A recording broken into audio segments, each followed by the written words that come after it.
జగన్ తిరుమల పర్యటనను రాజకీయం చేస్తున్నారని వైసీపీ నేత భూమన కరుణాకర్ రెడ్డి అన్నారు. ఎవరైనా శ్రీవారిని దర్శించుకోవచ్చునని సనాతన ధర్మం చెబుతోందన్నారు. హిందూ ధర్మం అంటే ఆలయాలకు ఎవరు వచ్చినా సాదర స్వాగతం పలుకుతామని గతంలో ఎన్నోసార్లు శ్రీవారిని జగన్ దర్శించుకున్నారని తెలిపారు. తిరుమల ప్రసాదంపై 1000 నాలుకలతో మాట్లాడే ధోరణిని చంద్రబాబు మానుకోవాలని సూచించారు.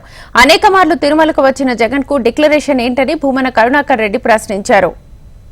దేవదేవుణ్ణి దర్శించటానికి అడుగడుగున ఆటంకాలు కలిగిస్తున్నటువంటి విషయం లోక విదితం. స్వామివారి దర్శనానికి ఒక పూర్వ ముఖ్యమంత్రి వస్తూ ఉంటే, స్వామివారి పట్ల అనన్య భక్తి విశ్వాసాలు కలిగినటువంటి ఒక పూర్వ ముఖ్యమంత్రి స్వామివారి పట్ల భక్తిని చాటుకోవటానికి వస్తూ ఉంటే భయపడిపోయినటువంటి ప్రభుత్వం చేస్తున్నటువంటి నిర్వాకం ఇది.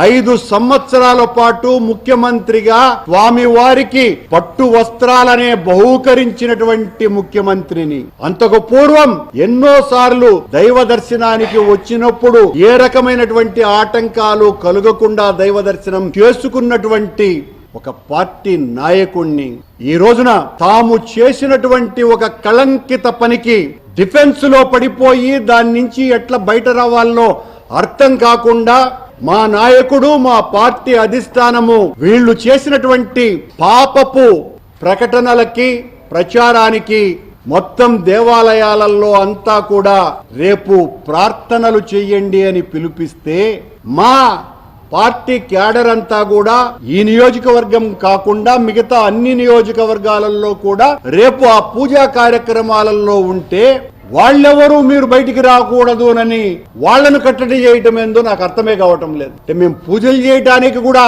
వేదమూర్తి ప్రసాదం మీద 1000 నాల్కలతో మాట్లాడకండి. వ్యక్తిగత రాజకీయాలలోకి శక్తిమూర్తిని తీసుకురాకండి. చాలా పాపం చేశారు.